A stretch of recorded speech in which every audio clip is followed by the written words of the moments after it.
Good morning. Ohayo gozaimasu. Last week we had our Taikyo service. It was nice to welcome Reverend Tetsuo Unno back to our temple.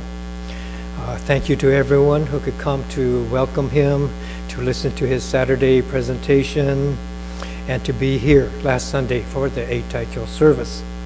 Each time we have a guest minister here, a guest speaker, we want to recognize that these are rare opportunities to meet and listen to wonderful teachers of our Nembutsu path.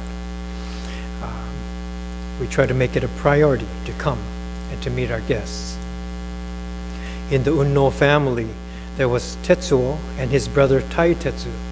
Both of them were influential speakers and teachers of our Jodo Shinshu tradition. For me, Reverend Tetsuo Unno was an early teacher of mine who influenced and inspired me to look further into the Nembutsu teachings. Then when I received my Tokudo ordination in San Francisco, his brother Taitetsu Unno was my main teacher during the 10-day retreat. Later, while I was in the Northwest District, Reverend Dr. Taitetsu Unno, along with his son Mark, who teaches at the University of Oregon, hosted Nembutsu retreats in Eugene. The Northwest District ministers and many others participated in these retreats with the Unno family.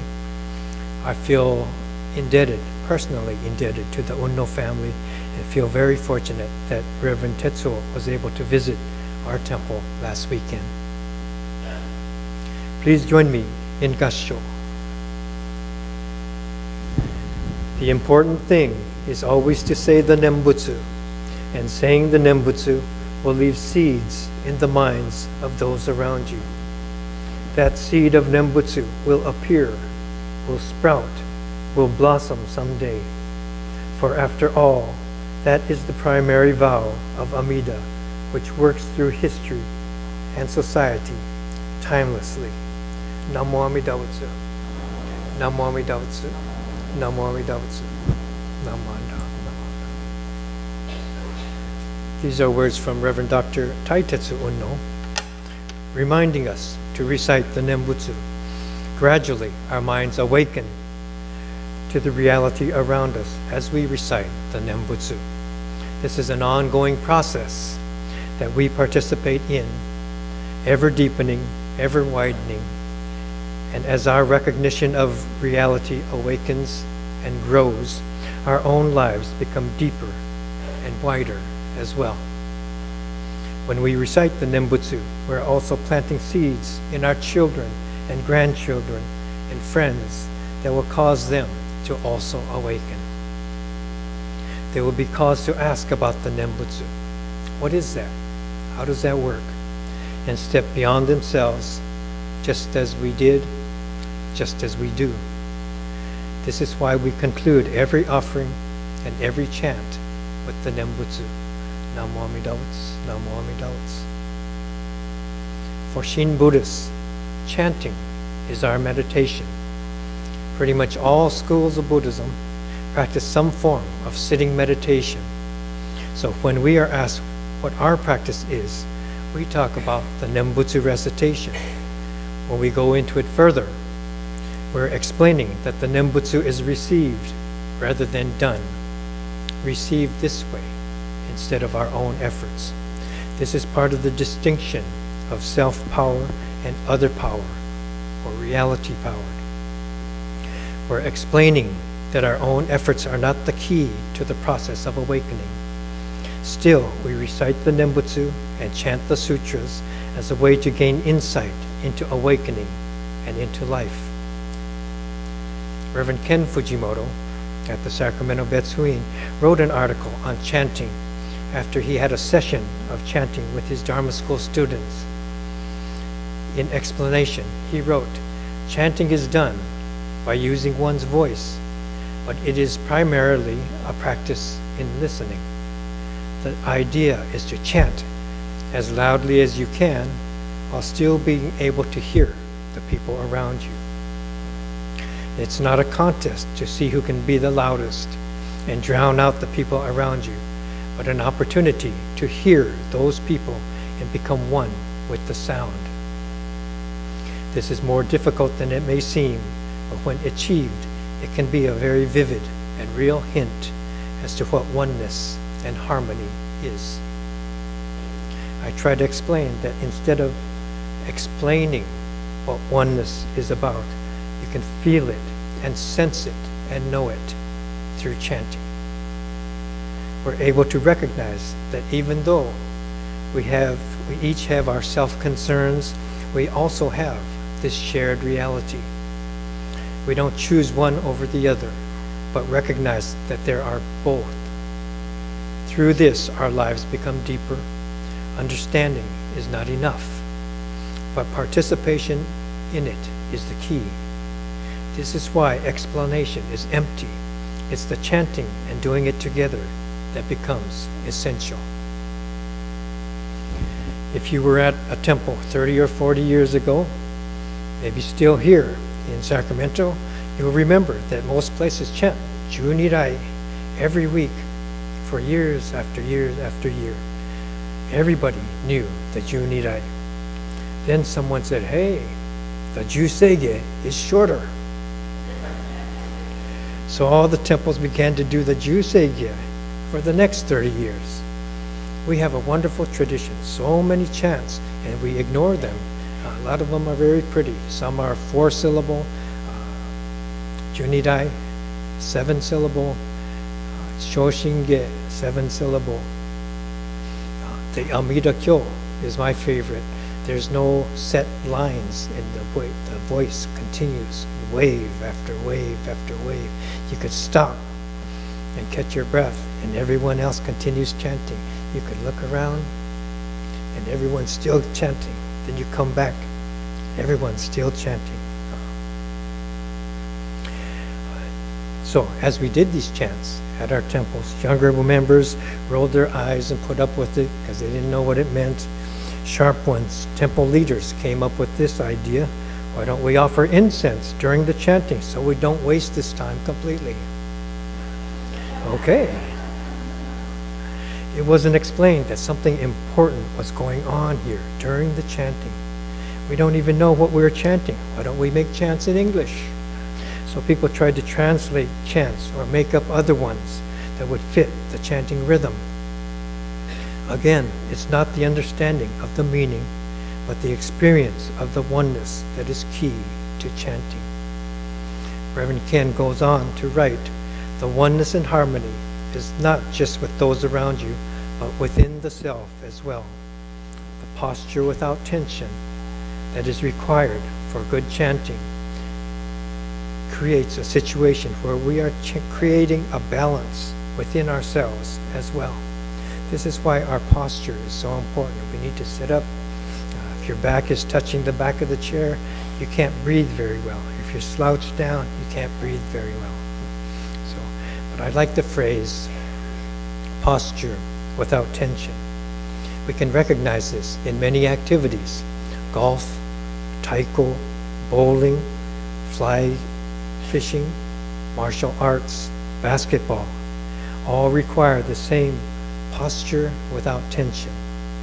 This is why the very good people in any activity make it look so easy. The oneness and harmony within each individual becomes evident in their chanting or in whatever they do. Finally, Reverend Ken wrote, another aspect that we can learn from this is that our voices will not be as strained in chanting if we lose the tension. Proper posture and the lack of tension will lead to our voices coming not from the throat, but from the lower portions of our body. Japanese call this the hara. We could say the solar plexus, but that sounds like maybe to say it comes from the gut is easier for most people to visualize. It becomes a gut level experience and not a cerebral planned action. Because it's not cerebral or planned, the sounds will come out smoothly and quickly. We're not thinking about how we sound or what sounds we're making. We just make the sounds. One time, I was asked to speak to the hospital chaplains at a Boise hospital. One mentioned that he had tried sitting meditation, but no, it's too hard. I can't do it. He just couldn't keep his mind calm. It always went off in a tangent. He tried to settle the mind, but it would go wandering off somewhere else. So I suggested to him, instead of trying to keep his mind still, let it wander, let it go, and bring it back. Let it go, and bring it back. Then you can know how the mind functions. It becomes more of an awareness rather than a control thing. We can see the same thing happening when we chant. It's always amazing that you can be chanting and your calculating mind is still wandering around. Have you ever felt that? Two voices, one's coming out of your mouth, one's wandering around in your head. You can have proper posture, chanting fully, but your mind still finds the time to fool around, thinking about other things, looking at people around you, and planning for what we can do next. This is the same calculating mind of ego that Shinran points out to us, going on relentlessly until our last breath. If we were to come to the Oasaji service on the 16th of each month, or sometimes during special services, we chant the Shoshinge. This is a chant written by Shinran Shonin, and like the Junirai, consists of 7 syllables per line. Here's how it goes, the chanting of Shoshinge. Okay.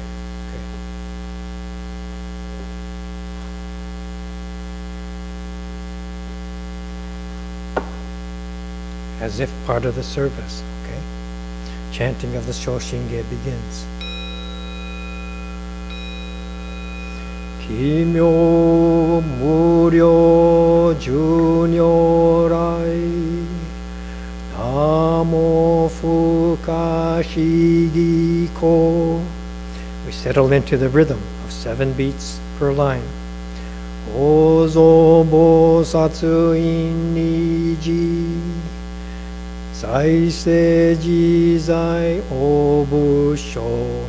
We go on, and our voices continue to chant, but our ego-centered mind sneaks away and goes off on its own. And instead of chanting, our mind is thinking. We're chanting, but our mind is thinking, I am getting hungry now. Where should I go eat today? Ryujin ramen sounds real good. Right? Or maybe Big Mac and fries. Right? Koko shi uishi shoju jusei myosho monjippo fuho muryo muhenko uge mutai koen no. I feel pretty good today. Maybe I'll invite some friends. I might even treat them all. It will be a lot of fun. Hongan myogo shoujo go shishin shingyo ganin joto gakusho dainehan hishi metsudo ganjoju. What if someone grabs the check? Then my plan won't even work. It might even start a fight. I don't like them anyway. No hotsuichi nen kiaishin fudan bon no tokune han onjo gyakuho saien Nyoshu shinyu kai ichimi. Everyone will be upset.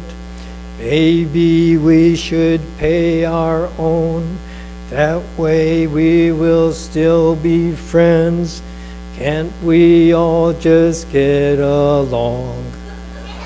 Wakuzen bombu shinjin pots shoji shoji sokune han 一子無量光明道小衆上回復系 Boy, my mind is wandering. I don't even know the page. I hope we are finished soon. Yeah, I think this is the end. Sanpu sanshin keongon. Zomatsu hometsu dohin. Issho zo wakuchi guze. Shian yogai shomyo ka Zendo dokumyo bushoi. Oh no, we're only halfway done. We still have some more to do. This must be the longest chant. Then the Nembutsu, Namandabu.